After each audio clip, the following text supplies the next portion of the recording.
Hello guys, welcome back. This is going to be part 3 of Project Sarahlee. As you can see, we already have the engine installed.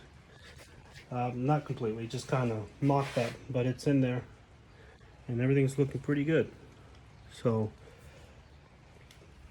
what we're going to do today is we're going to be, I'm going to be trying to install or at least mock up the transmission. I'm going to put it up in there and then I got to see what I'm going to have to make. Whether it's going to be like a bracket off the one that I had in there for the nag one. It looks like it'll fit. It looks like the bolt pattern is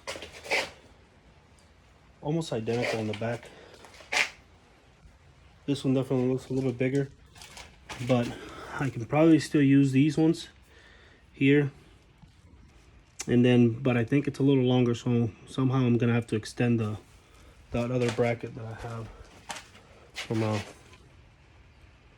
Holly. These are the cross brace and the brace that goes above it. So, well, let's get started and let's see what we can do. I gotta jack the car up and then set it all up. So, all right.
Alrighty guys, looks like the transmission is in.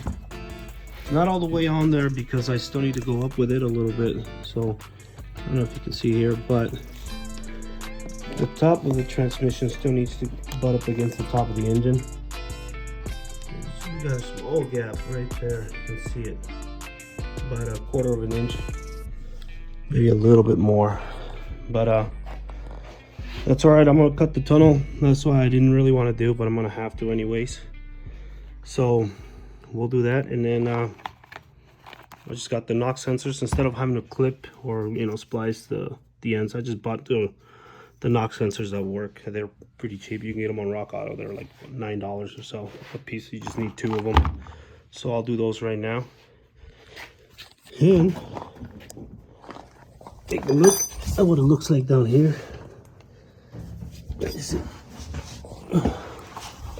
So far it's just mocked up. So we're gonna go up just a little bit more. My tabs, a couple of the tabs on the side are hitting. So on the nag one, you cut them off. I don't want to cut them off of this transmission because I'm not even sure if it's gonna give me enough clearance. But also I'm gonna struggle with this piece here. It's really tight to get get an adapter here. Hopefully once it's butted up against the engine completely, I might be able to get that one of those plates in there. I'm not sure if I'm gonna be able to use this just yet, but once it's all the way up against the car, or all the way up where I need it to be, I need to go maybe a half an inch up here, maybe a little more. That way we are at the correct angle for the rear. But yeah, let's get those knock sensors in right now and plug them in.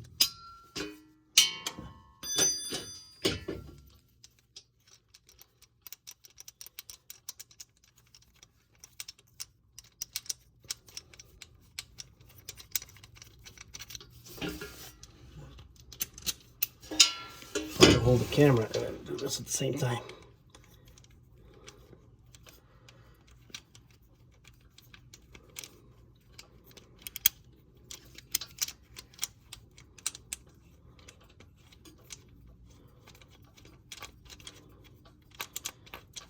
All right, almost there.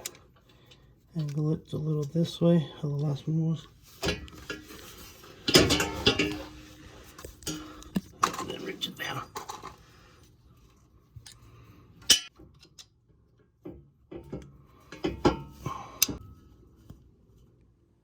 Yeah, for the plug.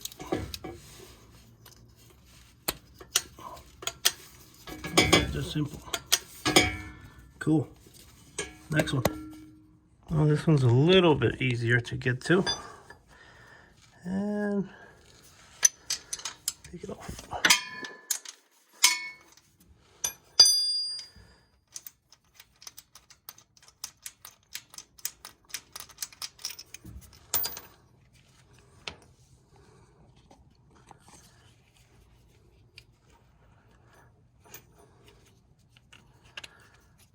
One-handed. There we go. Get in there.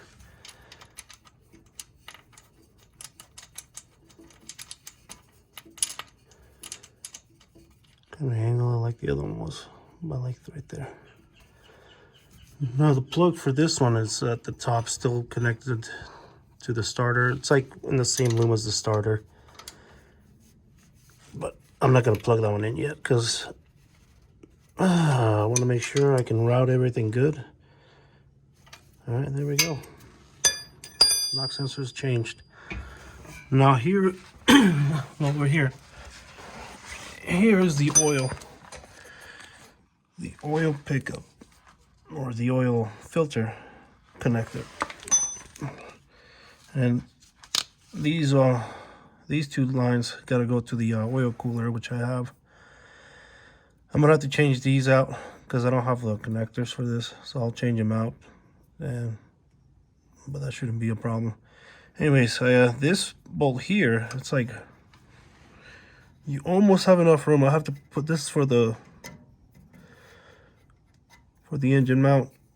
Once it goes in here, the head of the bolt kind of sticks out about right there, and then you can't really get the oil filter. The oil filter is a little bit bigger than this. This is the size of the seal, and then the oil filter is a little bit bigger, so there's no room in here to get the filter on there. So you take this off, and then this will come off, and then you buy an adapter. Otherwise, I don't see a way where we can get it. Maybe to get a smaller head, like a button head screw in there to hold down the engine mount, and then maybe a smaller bodied, maybe little longer, smaller bodied filter might work. I'll look in to see if I can do something like that. But it looks like I might just have to do the angle one that pokes out the front. It's like a 90-degree, and then it connects the filter up on the side right here. I mean, you still have these two lines, and I believe those come standard on a T-Rex, and I think you can buy them on an Alpha Mopar, but I believe they're like $200 and some. So if I can weasel my way into getting the filter to stay here, that will be pretty nice. It'll save me a lot of money. But more on that later on.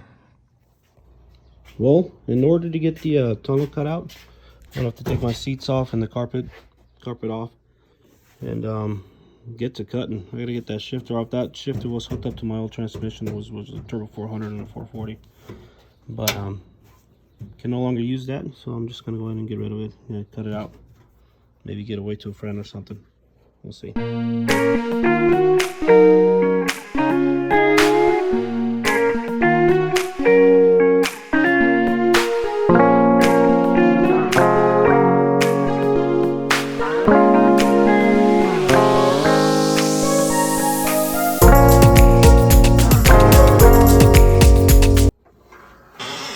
So I got this one seat out. I think that's all I need to do is take one seat out. Oh, but look at this. It's almost all the way up against it. There's a tab right here. So I'm probably just gonna go ahead and take out, probably cut out from like right here or so, and then forward a little bit, right up to where it starts to fan out. So right here, I'll just probably cut all that out, and then I should be able to seat the tranny where I need it to be. And then I'll re-weld the tunnel back on.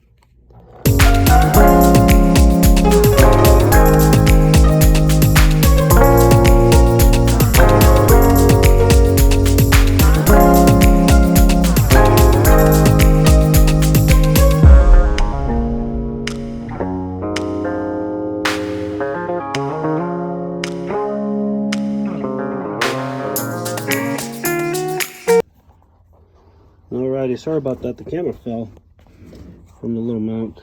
That's why you saw how it like flopped down. But look, I got the funnel cut out. I got plenty of room left to right. I'm gonna put that cross thing over this thing somehow. I think I'm gonna eliminate the bottom brace and then make a different one that goes down a little lower to accommodate the transmission mount. And then in there, looks like we have about another almost an inch, about 3/4 of an inch that we can go up with it. I don't think we'll need that much more room, but at least we have the room now. So we'll see what we need to do to make that mount. Also today I'm going to be taking the gas tank out. I don't need the sending unit that's on there right now. I need to put a bigger pump in there. Now I haven't decided on which one I'm going to go with yet. Hopefully I can get some sort of module that'll drop in, get a big enough fuel pump, and then I'll run the big lines all through there and then get them hooked up. Alright, so before we remove the gas thing, I'm going to try and empty it out. Suppose this guy.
We got the tank out, and I think that's gonna be it for this part 3 of my series here. But I think on the next one, since I haven't figured out what I'm gonna do with that just yet, I'm gonna try and tackle the front part of this thing. I'm gonna see which way I'm going to mount the radiator and intercooler, and then the low temp radiator with the little auxiliary pump. So yeah, we'll see what we can do on the next video.